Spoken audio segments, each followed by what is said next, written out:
Wait a second, did it want me to do the bomb here in the Amazon system? I'm not entirely sure where it said that it was, because they all sound the same to me. I don't think it was at any of these particular planets, but I'm gonna check them all, just like we always do. We'll survey this one. Got some rare ore. See, that doesn't really have much of an effect on Mass Effect 1. But, you know, the other ones you get more. I got Turian Insignia. How many more of those do I need? I'm pretty close to finishing that, I think. We'll survey this one. Nitrogen. You know what? We got a lot out of Amazon. All right, we'll go land all this. So, admittedly, this section of the Mass Effect playthrough is a little slow. I get it. You know what? Let's change up the team a bit, I think. Let's go Liara Garrus. Yeah. I like that. Yeah, if I could change anything, it would be this part of the game where I'm just going through boring side quests. There's not a lot of story going on. Every now and again I get something, and that's the problem, is every now and again I get something, which means that if you were only interested in the main story, or, you know, the story beats that are happening in the game, wow, we're on like rocky Mars. Ooh, that's cool looking. Then what ends up happening is you can't skip these episodes, because you never know when something is going to pop up that's going to be relevant later, right? Normally, if I'm just going and doing side quests that don't matter, because I'm just going to clear these off, like I'm just going to go scan these planets, right? Sounds pretty innocuous, sounds something that I could just go do, and you guys don't need to see it. And honestly, in Mass Effect 2, some of that is true, which is why I'm going to do kind of my Terraria-style jump cuts for that. Because the planet scanning is relatively just blah, you know, for watching. But every now and again, you get some story beats. This one, it happens so randomly that you can't even plan to skip out on some of this, because it'll just pop up. It'll be, oh, is that the actual place I need to go? You know what? Let's go ahead and go in there while we're here, and we'll see what's inside. So that's, you know, like I said, this... The signal is coming from a mine? Suspicious. I concur. This did not crash. Someone moved it here. Oh, so the bomb is here. Okay. No kidding. Your grasp of the obvious is inspiring. There's still a nuke down there. Check come your on. corners and watch your back. Affirmative. Commander Sarcastic, am I right? It's a little mean. Whatever. Yeah, this part of the playthrough is a bit slow, but don't worry, we'll get through it. I do kind of want to just do a really long video of getting all of the side stuff done, but time is not with me these next few days, so I'm not quite able to do that. But that's ideally what I would do. Also, you know, have you ever had that moment where you like bite your lip eating, or your cheek, and then it gets kind of red and swollen, and then you bite it again, and you're like, ah, oh, damn it. And then because you bit it again, then you bite it again, because now it's even worse, and oh, that's been my day. Yeah, I hate those moments. I pulled out my weapon, but I don't think I need it. This is set up as a combat arena, but there ain't nothing here. Maybe this is a trap. Maybe they've led me here to blow me up. Oh, that is definitely what we're looking for. That was a detonator, Commander. Shepard, at last. Have we met? My name is Ilanos Halliot. I doubt you know it. Who do you think runs the Terminus clan, Shepard, huh? Thousands of pirates, slavers, criminals of every stripe? You assume I give a damn. That's cute. The strongest leads. The one who kills the most men, seizes the most ships, pillages the most colonies. 3 years ago, I was the strongest. I used my influence to assemble a fleet. We would drive your kind out of the Verge. You organized the attack on Elysium. Too bad we kicked your ass back into Terminus, huh? I was the motivator, the instigator. The one who promised glory and riches for sacking the largest human colony in the cluster. The one blamed when it failed. Failed! I was ruined when your kind held against the Blitz. What better way to recover my reputation than by eliminating the first human Spectre? My crew will come for me. Let them. We'll be ready. An Alliance warship would make a fine prize. Oh, and if you haven't noticed, the ores here are laced with heavy metals. I'm afraid your suit radios aren't powerful enough to transmit out. You'll see me again, Halliot. Count on it.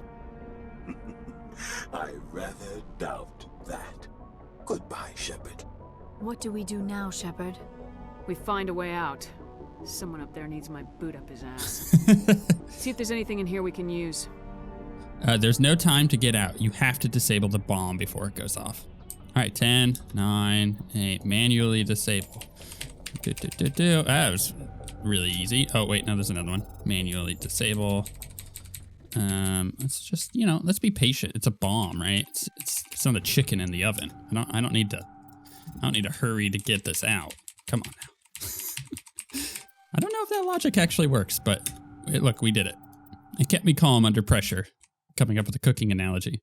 All right, and then I guess I just walk out of here. Easy peasy. So that was kind of fun because it was like your stereotypical bad guy monologue. And you know what? I'm cool with it. I like bad guy monologues. A good bad guy should be able to monologue. It's fun. And when it comes to him as an antagonist of some description, not the main antagonist, but one that I could use to, have a B plot. Where am I? Oh my goodness. Oh, I'm like right up over here, aren't I? Oh, and look, the Mako's up here too. Let's go look at this debris while we're at. No, put your weapon away, Shepard. Jeez. There's nothing here. Just relax. Although I do want the Mako, but apparently I have to run for it now. Yeah, I think a good B-plot villain can be a lot of fun in an RPG. And they don't have to be the main focus, which means they are allowed to be a little bit more silly, a little bit more, Machiavellian, kind of like, just over the top. It's just like very clearly a bad guy kind of thing. And when that's written well, in a way that is just got a hint of cheesiness, wow, this rocks grew in front of me. I don't know if you saw that, but that was amazing. Interesting. I don't know if, it's the best way to complement a main story, per se. Like there's obviously a bunch of other things you could do to tell a compelling story that don't involve a over-the-top side bad guy. But an over-the-top side bad guy is really freaking funny and totally...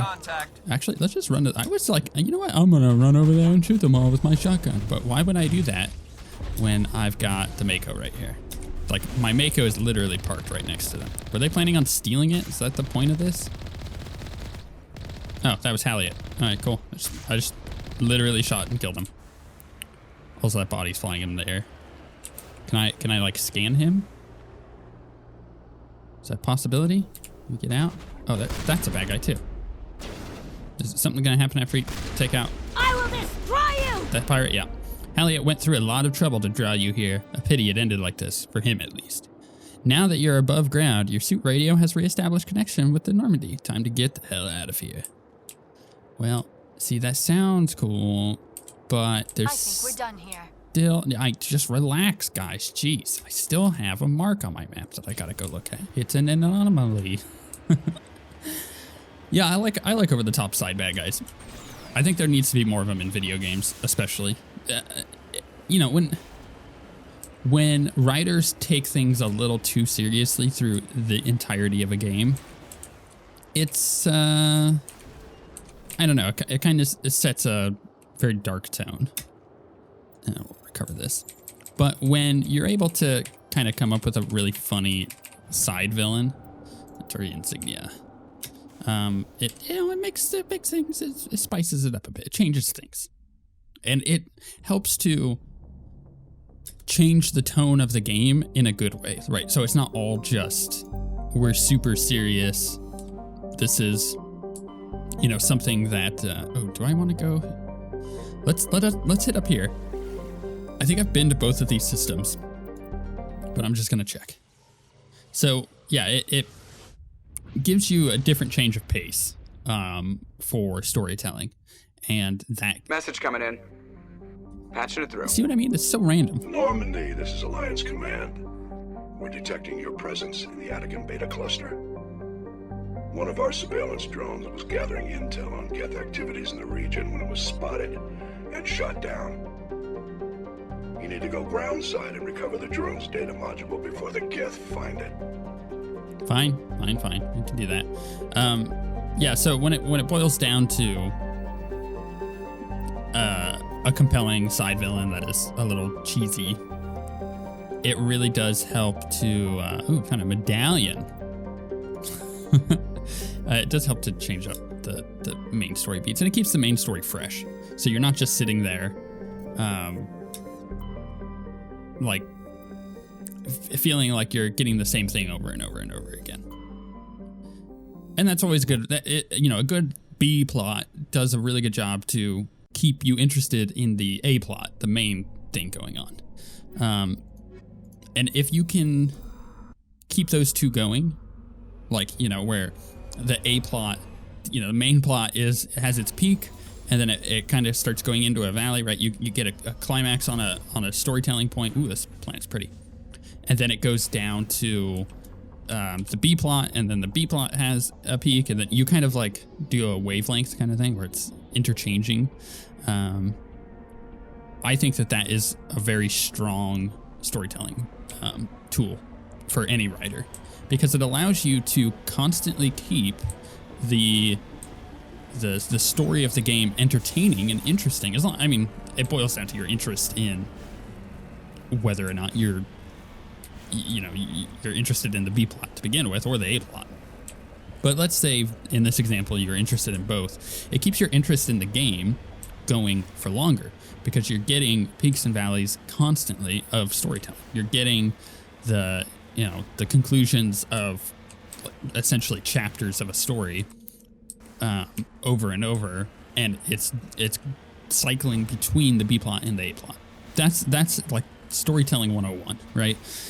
And in video games, we have an opportunity to tell stories that are more than just an A plot, B plot, because like let's say in Mass Effect, I've got so many missions, side missions.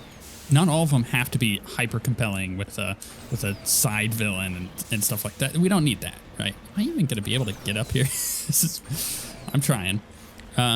We don't need no A plot, B plot stuff constantly with side villains and have 50 of them in the game. But what we do need is ooh, what the heck is this? This is like very 2001 Space Odyssey. I love it. Any of you actually watched that movie? You really should if you haven't. No, I don't want to return to Normandy. It's one of those movies that just is awesome. But just remember, it's an older movie when you watch it. Prothean Ruin. Okay. This is like more than a Prothean Ruin, though. This is like, again, 2001 Space Odyssey. That's it? Mysterious Globe. What a wall of text. Examining the strange Prothean artifact reveals a small, irregular slot on the underside. Remembering the strange trinket you received from the Asari consort on the Citadel, you pull it out, place it into the slot. The ball explodes into a brilliant flash of white light, momentarily blinding and disorienting you. Slowly, your senses return as you wake from a deep sleep. You are alone in the forest, though you are not far from the caves you share with the others of your tribe. There is a pain and a small lump in the back of your skull, as if a chip of flint has been forced under the surface of the skin. Leaning on your bone-tipped spear for support, you raise to your feet. A sound draws to your attention upwards, where a strange creature hovers high above you. It is unlike the birds you hunt by the lake's edge. It has no head, no wings, yet somehow it flies. It is a beast of shining silver, hanging motionless in the sky like a cloud. You sense it is watching you, studying you. Wow, this is like this is a novel. Raising a hairy fist. What? Come on now. I shave. Raising a hairy fist, you shake your spear at it in anger, and the creature rises up quickly until it disappears from view. With a satisfied grunt, you make your way back to your caves and the rest of the tribe. You fall into familiar patterns of life. The hunt for food, the struggle to claim and keep a mate, the battles against other tribes that would claim your territory. Days roll into nights, and back into days. Each time you rise from sleep, there's a sensation that you are not alone, that some other is with you, sharing all you see, hear, and feel. All of these times, your hand goes to the strange lump at the back of your skull, and you remember the silver creature in the sky. The air grows colder. Winter falls. You must range farther for food, clutching the furs tight against you to ward off the chill. It is on one of those long hunts that the strange bird returns. You hear it before you see it. It calls a deafening roar as it descends from above, swooping down on you. A single great eye opens on the underbelly, a glowing red orb. You try to run, but a finger of red light extends from the eye and engulfs you, and all goes black again. You wake in an instant later to find yourself on Eletania, lying on your back. The Prothean artifact looming above you undamaged, and your companion standing over you. They help you to your feet, puzzled. There was a flash of light and you just sorta toppled over, one explains. Are you okay, Shepard? The other asks. You don't answer right away, wondering at the implications of what you have seen. The memories of a Cro-Magnon hunter, captured by an implanted Prothean data recorder. How long did they study the primitive humans, observing them and analyzing the results at their base on Mars?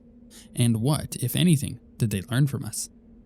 I'm fine, you finally reply, realizing this is a mystery you will probably never solve. Forget about it. Ooh, that's good. That's cool. That is certainly unique. We have not come across anything like that in the game.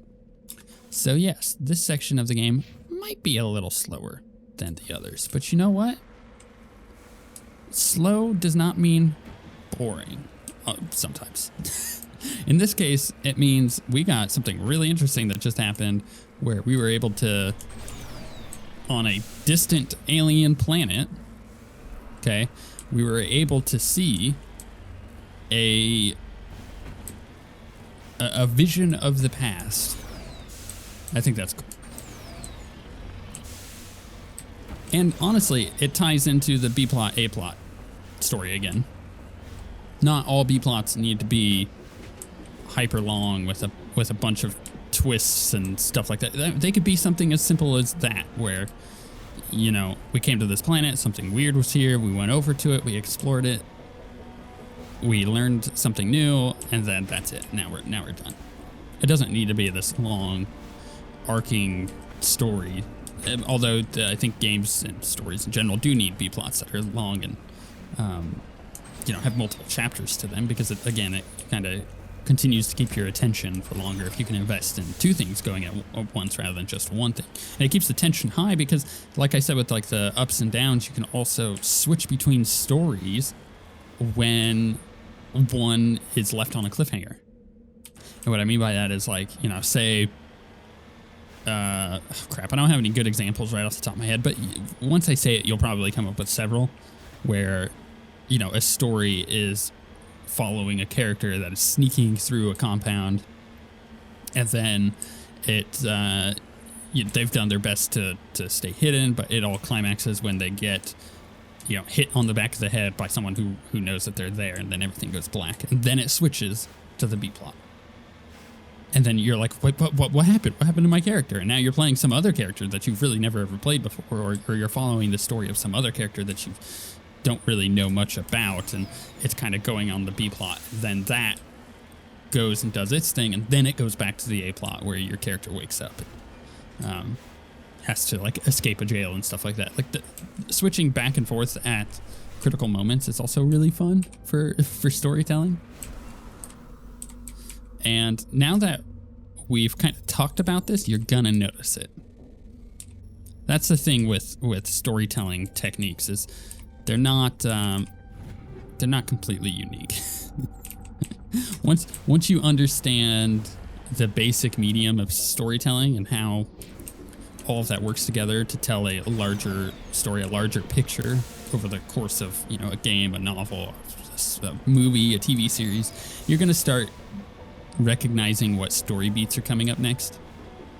And that is why, if you don't know anything about storytelling, you don't know how to write or do any kind of storytelling in general, that is why when you're watching something that has a shocking twist to it, the reason it is a shocking twist is because your brain is naturally configured to know, whether you like it or not, what will generally happen, because you've watched so many movies or read so many books or played so many games that you kind of start to feel the monotony and the reuse of storytelling mechanics. But when there is a shocking twist, it's usually because they go outside of those bounds, and that's how you get those kind of things. It's a little fascinating little storytelling stuff. I like studying that in particular. Okay, there is definitely creepy aliens here, but I cannot scan anything. There we go. Damn, I just need to get far This is enough. the surveillance drone, but where's the data module? A monkey-like creature seems to have made off with the data module. Oh, this will be fun. Goody. Oh, crap. Are you kidding me? Why? Why are all these things here? Fine, let's go get this rock deposit thing, whatever it is. Then we gotta go find monkeys. You know what? If you have your voice actor say, oh, this will be fun, sarcastically, because they know that you have to go on a wild monkey chase, like, maybe don't put that in your game. Maybe you writing that line for this story is giving you a pretty good indication that it's not great. It's not a fun gameplay thing to have to go chase down wild monkeys that may have stolen stuff. And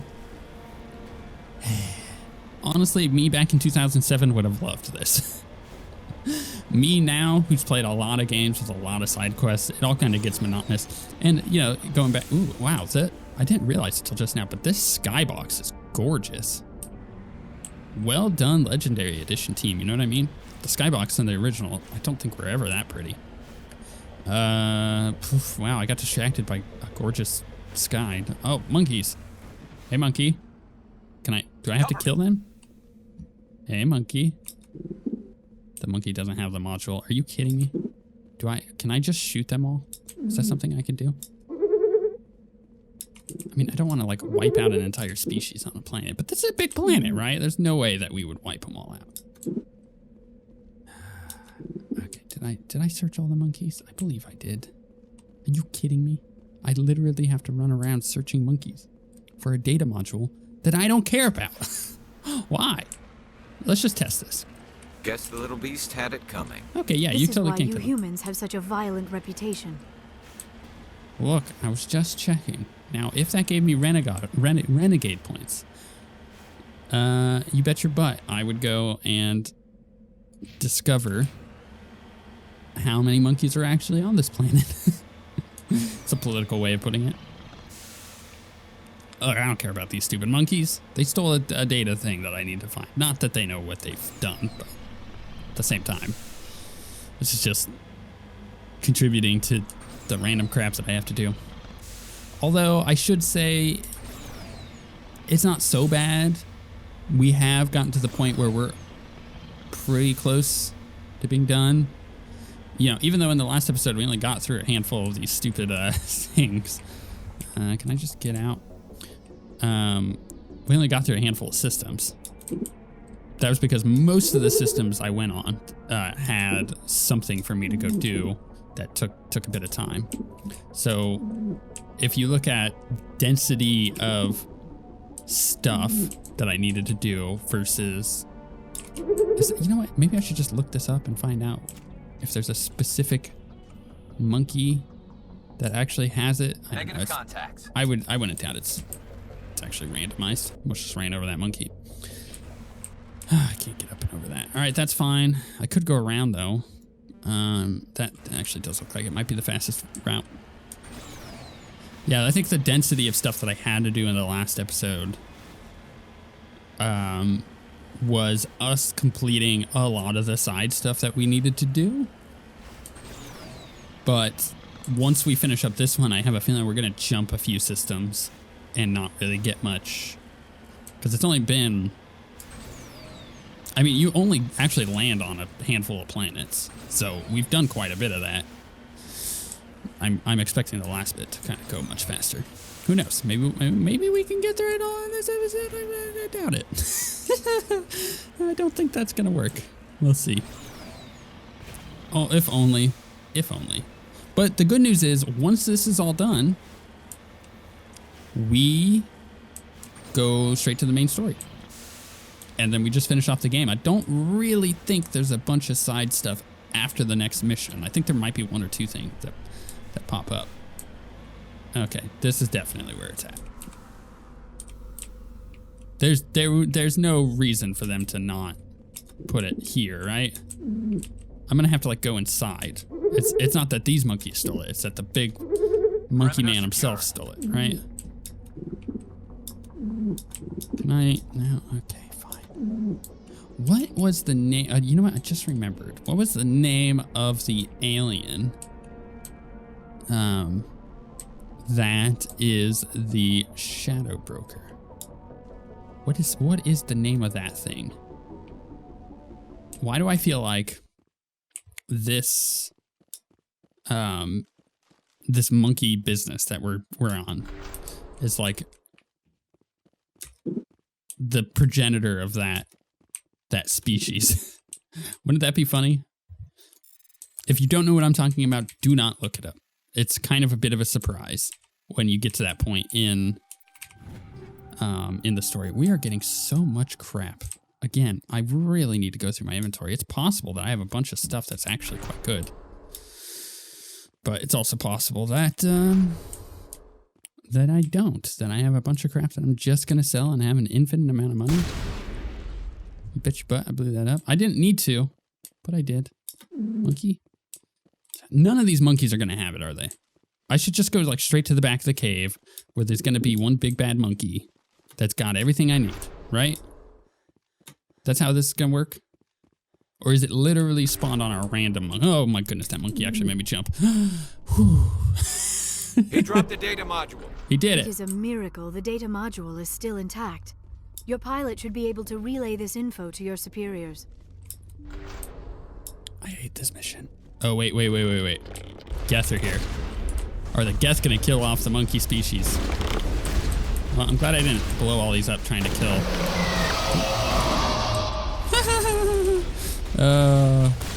I love having Liara for stuff like this. But there's any kind of creature or enemy type that runs at you. Let's unlock this. Good thing we're not in combat while we unlock these. Take all. Okay. There's definitely still a dude over here. There he is.